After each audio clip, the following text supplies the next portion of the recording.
Hello, welcome to Compelling. I'm Katy Wellesley-Wesley. With 18 years of experience in the art world, ranging from blue-chip galleries to startups, I'm now a Paris-based consultant to brands, foundations, artists, and collectors. Thank you for listening to Compelling, a podcast exploring the dynamic intersection of art, culture, and luxury. I'll be interviewing visionary artists, cultural leaders, and brand innovators to uncover how storytelling, mastery of craft, and creative collaboration come together to build community, engage audiences, and shape lasting legacies. Today I'm joined by Lee Shulman, visual artist, filmmaker, and founder of the Anonymous Project, one of the most compelling and unique archives of amateur photography in the world. With roots in advertising and filmmaking, Lee has always been driven by narrative. That instinct led him in 2017 to a random box of vintage slides, images of everyday people captured in vivid chromachrome colour. He didn't know it then, but he was about to build a global cultural phenomenon. Since then, the Anonymous Project has grown into a vast living archive of over 800,000 images, celebrated internationally and celebrated for its emotional depth, immersive installations, and powerful storytelling. At the heart of it all is a singular vision to preserve and reframe forgotten personal moments, offering a deeply human look at how we live, love, and remember. In today's episode, we'll talk about the origins of the project, Lee's creative process, and what these rediscovered stories from the past reveal about our shared cultural identity. But we'll also go deeper into how an artistic project of this scale sustains itself, from books and exhibitions to partnerships and long-term strategy. We'll explore how the Anonymous Project is building not just a visual archive, but a viable creative legacy for the future. Lee Shulman, founder of the Anonymous Project, thank you very much for being here on Compelling. Pleasure. So your background, you were a filmmaker and have been always drawn to sort of storytelling and narrative advertising, you mentioned to me when we were doing a little bit of a pre-chat. And then in 2017, the Anonymous Project. Maybe you're going to tell me a little bit about how it began. Well, someone said to me how it began. It sounds like it sort of happened in a day, but it never really happened. I still, things happen quite organically. And I, obviously, as a filmmaker, I was, I think I've always been making images all my life and, making tons of images and lots. Maybe I think we all make too many images for sure, and it's worse than ever. But, I always had this love for slides. And that's how people forgot that when I'm so old these days, I keep on saying this, but we had slideshows at home. So my dad used to get out the slide projector and show our holidays, invite the neighbors and the things and the cousins and over. It was I've always said looking at someone else's photos is much easier than your own. But I do remember my dad used to put on music, put the shutter. It was like a home cinema. So it was the first kind of cinema. And I remember being enthralled by that. And so I always had this love for that slide and the sound and the carousel going around. So I sort of was keen about them, and I remember working in an office and working on an ad that I was shooting, and I just kind of went on the eBay and wrote vintage slides. I don't know why, and I'll never know why I wrote that word, but thousands came up, and people were just sort of like, vintage slides, €5. So I just clicked, I think, on one box, forgot about it, bought it, and was working. And I think at my office, a box arrived a few weeks later from America. I remember opening it and seeing all these little squares that were in them, and then looking up to this light, I could see images in them. They looked very pretty and colourful. And I remember putting them into a scanner, a flatbed scanner, and then the image scanning it badly because I didn't know what I was doing. And then looking at the back of the slide, it said someone had written 1952, and the colours were just like crazy, and everything looked like it was taken yesterday. So obviously the clothes were different, but I just think, wow. So I started getting into it, and that's kind of, I didn't start the project. That's how I started the slides, and then I started showing them and sharing them, and it kind of coincided with my life has always been a crossroads between different things, like analog suddenly becomes digital, so that's two roads that met together, and then Instagram was happening, so then you could share your images like you used to do when I was when we used to was young in the carousel, and so that's how it sort of started. And that kind of conscious idea of thinking, well, maybe I should stop making images for a while, and maybe we should just look at what we have. And that was the kind of idea. And that there was such an emotional content to the images I was looking at that I realized that I wanted to get past I mean, there's a lot of sociology in the images, but I just wanted to get to the emotional side of the images, which are the family images. So something that I've always been interested in. And that's kind of how it started. And then I thought of a stupid name like the Anonymous Project, because I probably couldn't think of anything better. And it became that. Well, I mean, what's great about the Anonymous Project is it sort of, I mean, it captures the essence of it, which is that you don't know who the pictures are of. But at the same time, they do have that sort of universality to them and the sort of essence of, you know, family holidays, captured moments, having a laugh. They're very relatable. Well, yeah, I mean, we know those moments. We've all lived them. I'm amazed because I've taken them into other countries, like even to Korea, where you think, oh, culturally the differences are huge, but they don't see that. They go, oh, you know, they look at birthday parties and think, they look at the shared emotional value and the experiences, and whether obviously there's cultural differences in terms of mostly they're mostly American. We get past that idea. And suddenly you go into these lives of these people and these intimate family moments. I mean, they're quite intimate moments. At the beginning, I was thinking, oh my God, I'm really going into somewhere where you shouldn't really put your feet, because these are private moments meant to only be seen by that family. And so there was a sort of moment where I think, oh my God, I'm putting out into the public some intimate moments. But then I thought, what the messages they have are so beautiful and so important, especially in the times we live at the time when it happened now and today more than ever, I think, especially what's going on. I think that idea of a bigger family, that we all come from this one big family, has always been the kind of like the DNA of the Anonymous Project, that I try to kind of create this big family and say, you know, you will be part of it. And, you know, so it's a struggle, but it's still something that I believe, you know, strongly in. So. Has anybody that's actually in the photos, has anybody contacted you and said, oh, that's my granny or something like that? So everyone asks me this one, and people are so disappointed when I say no. And I think that's what's amazing. People go, I can't believe, you know, you've got the largest collection of amateur images. But you have to remember, photography was tiny. It belonged to a very rich, middle-class white society. And that was something I wanted to approach in some of my other work. And it was very few people did photography. And so photography is so, I mean, even if I say I've got 1 million slides, that sounds a lot. Today, there'll be over 1 trillion images taken in one day. So you can't even imagine. So it represents a needle in a haystack. So for anyone to notice who they're in. I do sometimes receive donations from people who say, this is my great uncle's photo. So, but they don't want to tell me about it. They just say, you know, I want them to go into the collection. Because I decided to give a kind of, get away from that idea of sort of, we know roughly the dates and all the sort of sociology, but kind of go through the sort of emotional door. But, you know, I'd love that. I'd love to have some more backstories. I hope that one day someone will jump out and say, I mean, they're quite old, so it's not going to be saying that's me. It's going to be saying that's my grandfather or my great-grandfather. Yeah.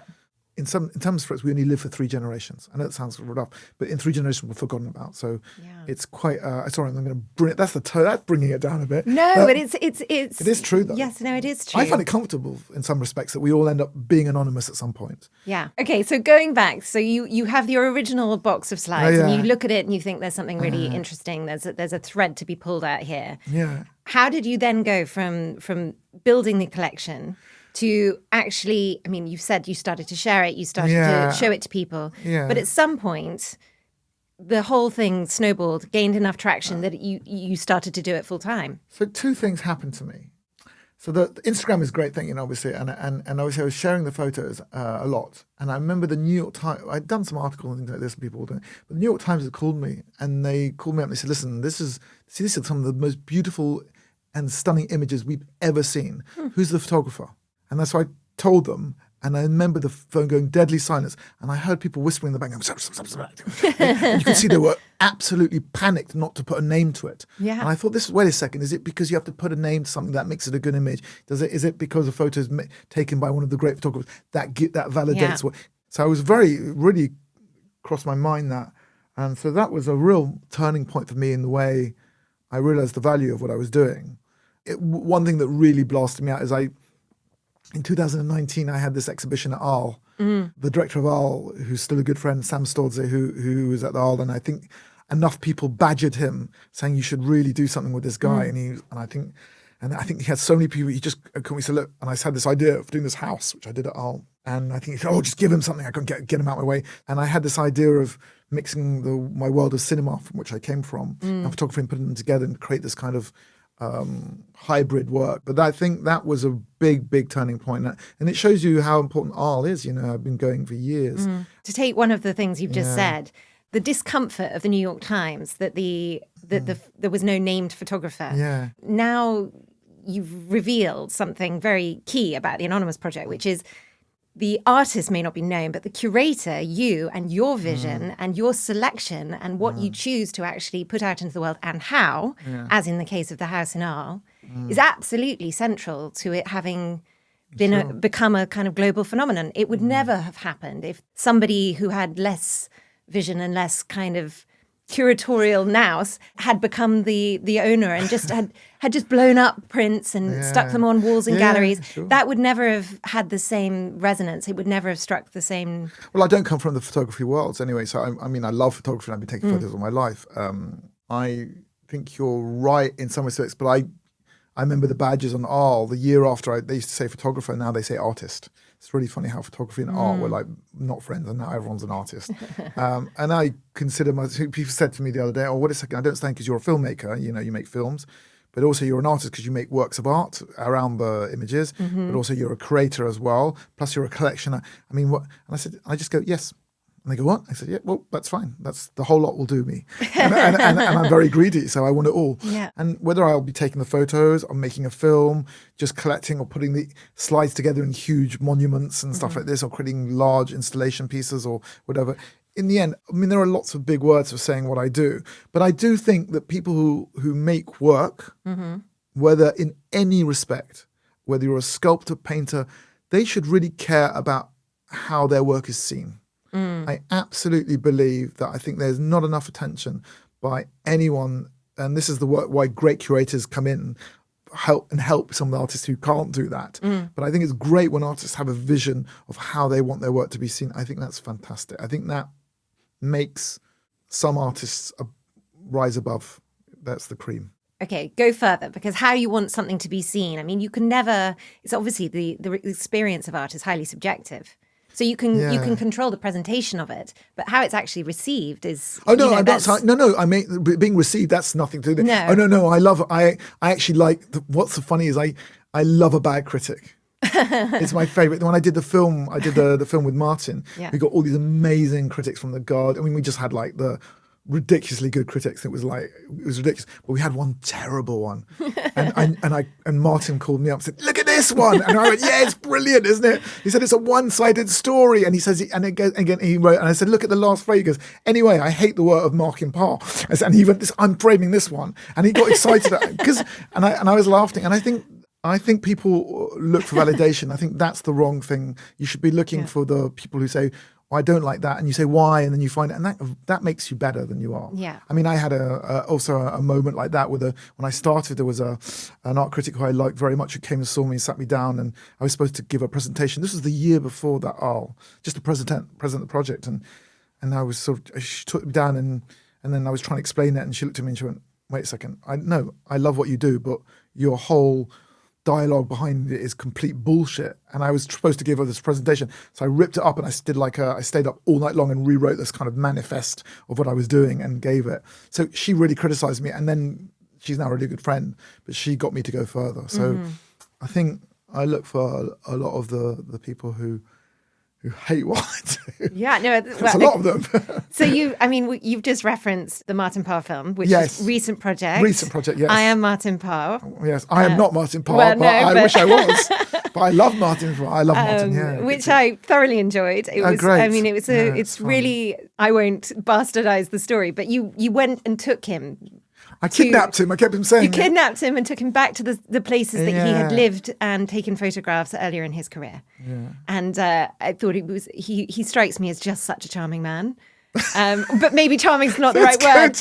Maybe yes. I'm going to look at the camera. He's a charming man. No, but I know Martin because we worked together beforehand. We met at Arles. That's another thing that happened. I mean, he walked out of the house that I did in Arles and literally physically walked into me, bumped into me. And I remember seeing him. And were you starstruck? You knew exactly who he was? I knew he was, but not many people do because he looks like everybody. I knew he was. And I wanted to tell him how much I loved his work, and I wanted to say, I love your work, but I just said, I love you. And I stopped that, and he looked at me like I was an idiot. I went, no, I mean, I love your work. And I was like falling apart. And he was telling me how much he'd loved my work. And then that's how we met. And then it was Magnum that came to me to work with me, and I didn't really want to work with Magnum because it wasn't, not to be rude, but they kind of represented the other part of photography which I was not comfortable with. And then Martin said, well, I want to work with you. And we did this book, Deja Vu.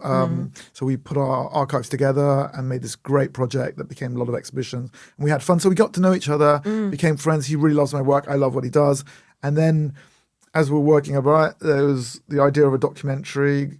Everyone said, oh, no, he'll never say yes. And I called him and went, yes. And he just sent me a mail with one word, yes. And he was great. And it was, it's not easy making a film. I mean, Martin is, I think he is, for me, someone very important to me. I mean, in the photography world, he's important to everybody. Everyone knows his work. But he's still, people like him and hate him. And these are great, for me, the great artists are these people here that kind of divide people. Yeah. I remember when I was young and people were like, it's ugly, it's too colourful, it's badly framed, he cuts people's heads on, all these things. It was, the opposite of cutting breasts on and stuff like this. He had this big argument with him as well. But these are people who move things forward. And I think what's great about Martin is he non-stop works. I mean, you see it in the film. This is what I want people to understand, is people say, oh, my best work behind me. Martin never stops. And he is 24 hours doing what he does. So it's nice to work with people like that. Yeah. This season of Compelling is presented in partnership with Cahiers d'Art, the legendary Paris publisher founded in 1926 at the crossroads of modern and contemporary art. For nearly a century, Cahiers d'Art has collaborated with icons like Picasso, Duchamp, and Calder, and continues today with leading voices such as Ellsworth Kelly, Philip Perino, Arthur Jaffa, and Rosemary Trockel. Cahiers d'Art is also the home of the legendary Picasso catalogue raisonné, known as the Zervos. This definitive 33-volume record of Picasso's work is one of the most important art publications of the 20th century. At the heart of its programme is La Revue, a landmark publication dedicated to artists shaping the past, present, and future of art. And beyond publishing, Cahiers d'Art is also a gallery on Rue de Dragon in Paris, a space where art, culture, and ideas continue to meet.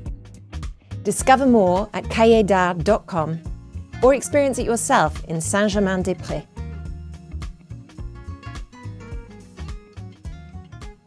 Collaboration. I mean, you've talked about how you literally bumped into Martin on the street, and there began a friendship and a number of collaborations. But in general, you've collaborated a lot. The Anonymous Project and Lee Shulman, filmmaker and collector and everything else. Yeah. So is there a kind of methodology now? Do you look at some people and say, okay, I don't want to collaborate with you? Have you ever said no?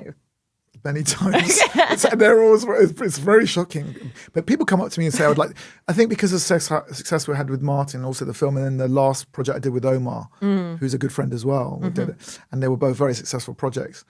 I know when it works, it's going to work, and when it's not going to work. I mean, it's just evident. You can't force a collaboration. So you've touched upon it, but let's talk about the Omar Diop Being There project, which is, I mean, just to explain a little bit, you've got an image that has what appears to be a kind of an empty seat or a space that perhaps the person taking the photograph vacated moments earlier. Yeah. And so you put Omar in there. Yeah. And do you want to talk a little bit about why and the relevance? Yeah, sure. I mean, it's I'm kind of love talking about my work. It's what we're here for. Funny enough, artists talking about themselves, really. But this also comes from a friendship, which is great. So. Yeah.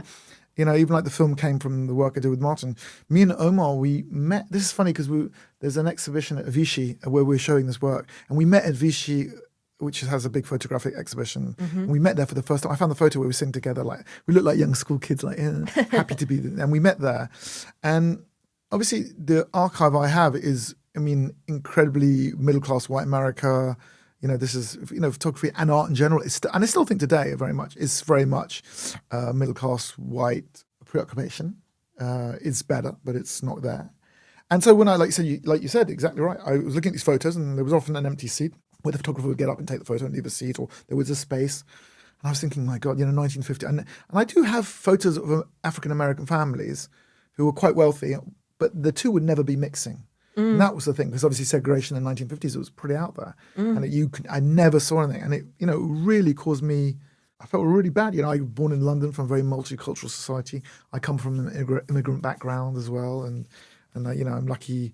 I'm from sort of first generation that went to good schoolings and things like this. And so me and more friends. And every time I looked at that, I could see Omar sitting there. He's a friend. I was like, I could see he's a very handsome man. Yeah, I mean, he's devastatingly attractive. Devastatingly attractive, which is when you're working with someone who's it's terrible. It's not good for your confidence. I remember contacting him and trying to get him to, and it took him a while because he works on his own. He's never worked with somebody ever. So he works only on his own, and I work with teams. And this was obviously like a film production to put him in 1950s clothing, original from the timing, that matched the images, have the lighting, have assistant lighting, shoot it in the studio, do the post-production work, and put him into these images. Yeah. And literally, so he is the only person of colour in these images, like he's part of the family. So we got him, and so it was a process of collaborating with him, and we worked together on this incredible project, which is titled Being There, which is in the book is, I think, 64 or 68 images, 64 images.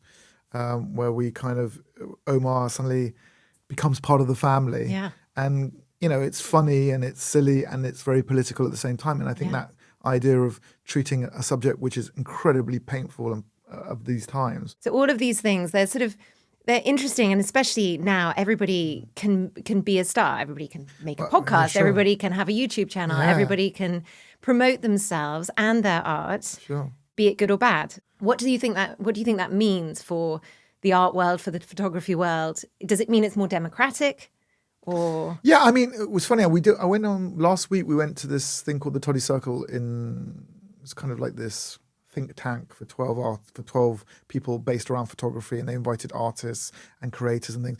Funny enough, out of all the 12 people, because you get invited once every year, they invited me and guess who else? Martin, which was hilarious to be together. I was like, oh my God, So it was funny, but it was really interesting. And we discussed a lot about this. And there are people doom and gloom, and it's the end of the world. There's too many, it's saturation, there's too many people. And I don't feel this way. I feel that it's amazing that it's democratic. I do think it's greatly democratic. I'm very positive. I'm very optimistic about the way things are.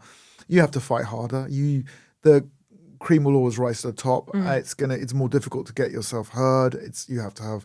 but I think those who put in the hours, work hard, it's about working hard. You really have to go for it, and really you have to work harder than you ever did. And so maybe that's not a bad thing, an ego. I mean, I'm still fascinated. My whole thing is, why do we take a photo? That's the whole thing. I mean, taking a photo is a pretty egotistical idea, because it's basically the reason you take a photo of somebody you care about is to say, I love you, but also to say, I exist. But I feel positive about the future of photography, but it's changing. And, every other question is about AI at the moment, but it doesn't worry me. I mean, I had these questions about Photoshop when it happened. So, I think that there's, I feel positive that it will change. Things will be different. There will be new artists coming from different parts of the world. I think we're seeing a lot of more diversity in the art world, which is good. And then again, I think the economics of the art world makes less sense. So I think that's a difficult thing. I think your approach, if I may, is more has always been somewhat commercial, more kind of business-like, about if you want the Anonymous Project to not just exist for your lifetime, but to have a lasting legacy. Sure. If you have now staff, you looking for a bigger studio, you were telling me. So as things grow, and there are sort of responsibilities. So it is also that you have to kind of think about the future, how you're going to sustain it, how you're going to grow it, what directions to push it in. I suppose. Well, art is a business. I mean, this is we're in France. How dare you talk about art as a business? I mean, that's the funny thing, is art is a business, and photography can be a business, and you can be the greatest photographer in the world, but in the end, if you can't pay the bills, you're not going to have time to do the photography. So, we do commercial work. I do commercial work, and I go for different revenue streams, and I do all these things, and I do my personal projects, and I do things. But this is all I've always been doing. I come from an advertising background with making films as well, so I don't really have as much problem with some people about it. I don't think all my work is brilliant. I think some of it's absolutely dire, and some of it's fantastic, and all the good stuff is good. But I've done on my 15th book now this year. I'm not saying they're all good, but maybe two of them are a bit dodgy, and then some are better. And the funny thing is, the more it works, the harder it gets, I find, in some respects. So that's actually quite good because it means you can't just sit back on your laurels and sit back and go, we're doing okay now. You have to keep it going and keep it going. And the more that it works, the more critics you get and the more people are like, oh, not him again. So when you, I mean, aside from Martin Parr, yes. When you think about who your sort of big inspirations are there people outside of the world of, I mean, obviously the filmmaking world, I imagine. Yeah, but, sure. but There's loads of people. God, there's so many inspirations. I mean, you know, I still even like Charlie Chaplin's a genius for me. I mean, he was my hero when I was a kid, purely because someone like Charlie Chaplin who wrote his music and did everything himself. I could see that in the end he had to do everything himself, and no one would actually. He couldn't get finance, so he made all his films himself. But what was great, he played the poorest guy, like a homeless guy, socially excluded from society. But it was so funny. So he would touch on all the most incredibly political things, but it was completely funny. And I think that humor is something I work a lot in my work. So there's a lot of humor and politics at the same time. Like people like that. I think those are the artists I like the most. When that balance is really difficult to get right. That idea of comedy and politics at the same time and being funny and being serious. I mean, misery is just like, seems to be, we live it. I mean, it's right. Look at the world today. I mean, we're talking about it at the moment. It's pretty insane what's going on in the world. I mean, what will exist of it left? You know, going back to collaboration and why is it that so many brands now, when they're trying to sell something, want to collaborate with the art world? Sure, yeah, it's good. I've got no problem with that. I mean, No. I've got no. I don't forget. Since the Renaissance, you know, there were patrons paying artists to do their work. It's just, this is not a new thing. I think people think it's really new, but people had like, these were all vanity projects of people paying them to get portraits done by Raphael and Rembrandt and people like this. They were getting paid, and they had these studios, and a lot of them had even workers in their studios doing their paintings for them and helping them. This has happened since a long, long time. It's not like a new thing. And, you know, and so the attachment of brands, there were probably like famous aristocratic families that were the brands at the time. The Medici's, yeah. Oh, you weren't for the Medici's. God, it's like LVMH is the Medici's now.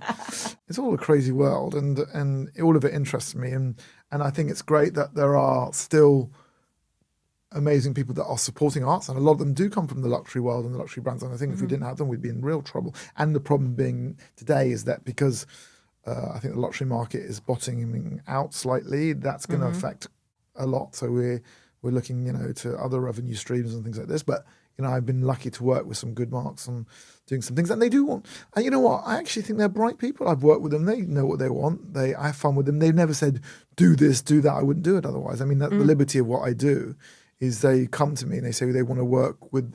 They don't want to say we want you to be like Gucci. They say we want to work with Lee Shulman or the Anonymous Project, and we want to bring your stuff together. And that makes sense. They're not coming to me for anything else. They're not asking me to do different for what I do. Otherwise, that'd be stupid. They wouldn't come to me.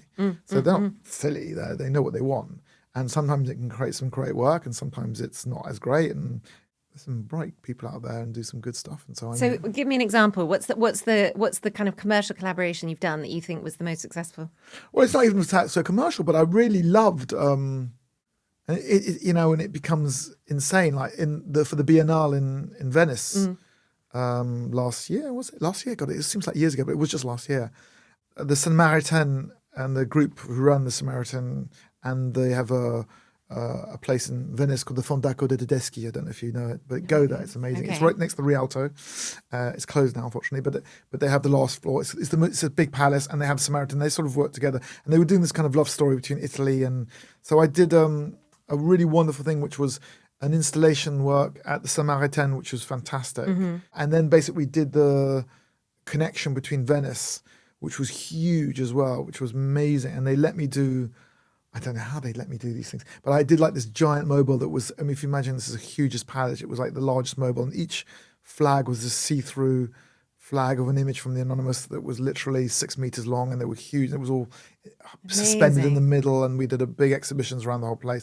And they were beautiful, and it was just, you know, these pictures of everyday normal people kind of in this kind of prestigiously luxury place. It made a lot of sense, because when you see the people walking through the doors, it's basically them just looking at themselves. It's just a mirror. Yeah. You're just showing a mirror to people. Yeah. And that's the greatest place. I mean, I think Warhol was right when he said that in the future, all art galleries will become supermarkets and supermarkets will become art galleries. I think he wasn't far wrong about that. And so I love my work in places where it's not supposed to be. Yeah. That's always been. So if you say you shouldn't go there, I'll be there. So, and because I'm a naughty boy. So there we go. Where is it now, that work? Well, it was there now, and now it's folded up and it will go somewhere else. But it was there for 9 months because it was the Biennale. So that's I love exhibitions that go on forever. But I've had major exhibitions in Korea that have been amazing. I make a lot of site-specific work. So sometimes the way it works is they will invite me to a place. It can be a town. Mm-hmm. It can be a place, and I will create something unique for that place. Mm-hmm. You know, I mean, and often it would be in relationship to that place or what happens. They have a really good photo festival in Deauville called Planche Contact, which I did. But the last one was great because they kept having problems with the wind, smashing everything like the week before.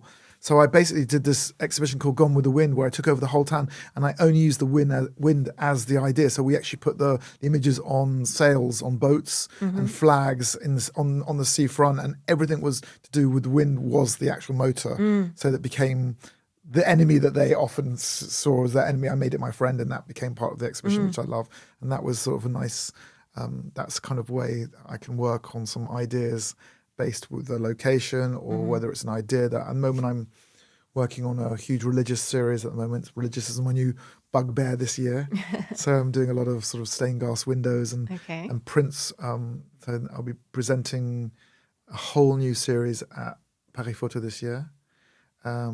Called the Golden Prince, and it's all printed on 24 karat gold, which just sounds very Dubai to me. But basically, it's I found this guy who has nothing to do with photography, who does all the, I don't even know how to say this in English, but does all the gold leafing of all the churches, and he gold leafed paper, and we found a way of printing images onto the gold leaf, which looks amazing. It looks crazy, and so they're all unique. How does it look? It looks amazing. I mean, the thing about gold, you can understand why people went completely insane about gold in the kind of Middle Ages, and when people went crazy. I mean, you get gold fever when you see them, because real gold is so organic. And when you look at it, if you move your head 3 centimeters, the whole thing changes. It creates, it looks, from afar, people, I remember someone walking into the office and there was one there, and went, "Oh, I love your light box." I thought it was like, it had been like a kind of lit up light box, but it wasn't. It was just a gold. Well, that's exactly. I mean, the medieval illuminations. And so this whole project is called Golden Memories, and it's all about this idea about memories. I've always said that, memories are the most valuable thing. They're more valuable. That's why I presented them even in kind of jewelry boxes and things like this. I've always said that they're just the most beautiful. Actually, my wife wouldn't be happy about that. I think she'd prefer a jewel. Another slide in a box, darling. Yeah, exactly. Another slide, thanks. Yeah, put it with the rest.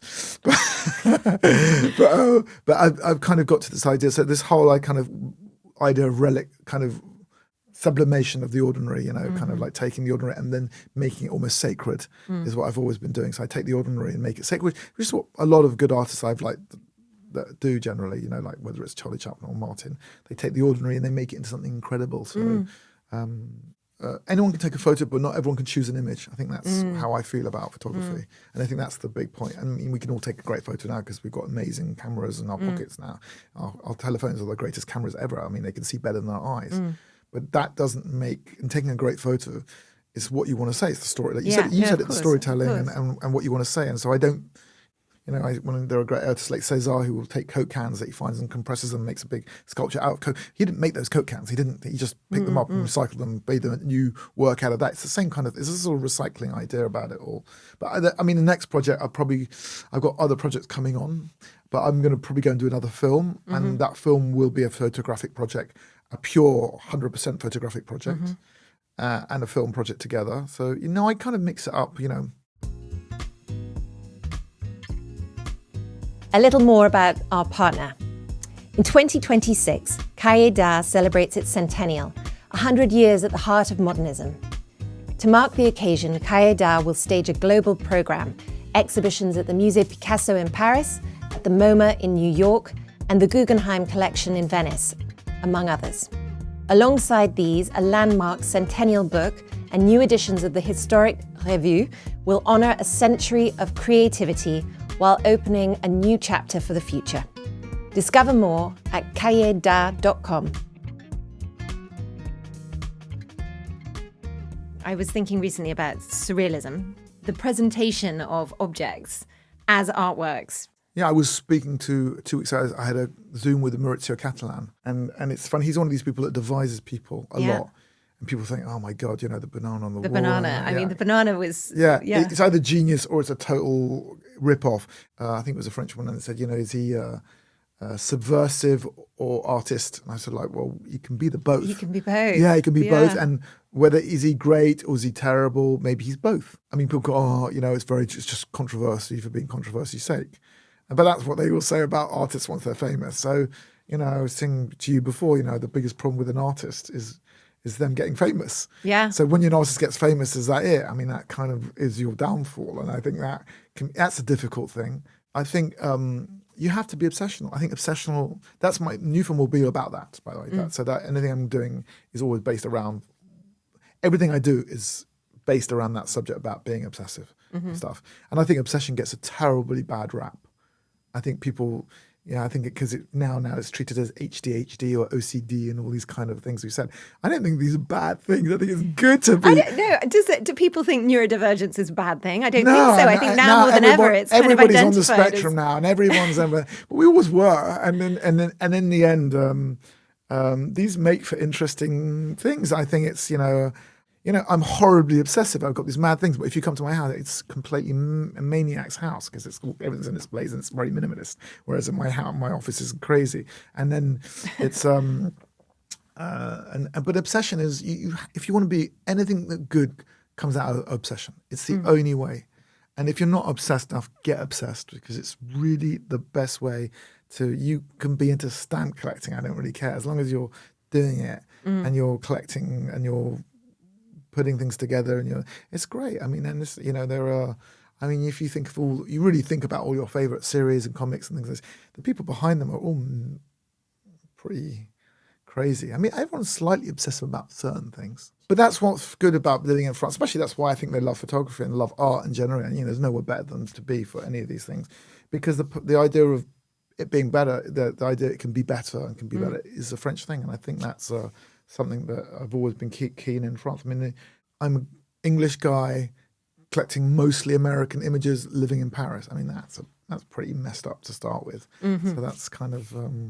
But you are right, going back to the sort of French obsessions and the sort of natural sort of critique that is in every French person, but also the obsession with mastery of craft, real skill, excellence, the kind of the savoir-faire that absolutely every maison sort of drives for and talks about. Sure, I agree. That it's is, amazing. there's no shortcut. I think what's happened is that I think that's the thing that's happened now, which is why luxury has suffered. I mean, the only luxury house that hasn't really suffered is things like Arles and people like that who have literally never gone away from that they've always kept to that incredible level of excellence. And they, you go, and I've had the stories of saying, I want to bang, and you go, well, you have to wait 2 years to get yours. And people go, well, I got all the money. Okay, it's not about money, it's about waiting. And it's about time. And so time is a big factor in the thing. I think time is amazing. I think time is what makes great art. So I think, people, whether I've done anything important or absolutely bullshit, will be told in time, and I won't know that until I pop my clogs in a few years, and maybe I'll be forgotten about, and maybe they won't do. But I can't control that, and so that will tell you that's the best thing about it. It's so I think there's a lot of things, and I think that's to do with quality of everything in life, whether it's being from goods to going for a coffee, to going for to looking at artwork, to the quality of galleries and art fairs and people run. I think that's also, it's a saturated world, so it's difficult to get good quality. But the good quality sticks out, shines. Well, I think that seems like a good place to conclude. Yeah, but, thank you very much. Well, thank you. It was great. It's really a great, interesting chat. And I feel like I did all the chatting. I should have asked you more questions. Well, no, but that is exactly the intention. Really? Okay, I thought it... That is, of course, the intention. I mean, I don't invite a guest on so that I can. What's funny is I would love to have asked you more questions, actually, because obviously, I mean, you're like myself. I think the idea of the art world is such a confusing place, and it's not getting any more easy to learn about. No. So, I mean, we're all just trying to make it up as we go along, I guess. But it's, we're all trying to make sense of it. But maybe that's the way it's always been. So we'll see. But thank you. That's my pleasure. Thank you. Thank you for listening to Compelling, a podcast exploring the dynamic intersection of art, culture, and luxury. You can find out more or get in touch at thecompellingpodcast.com.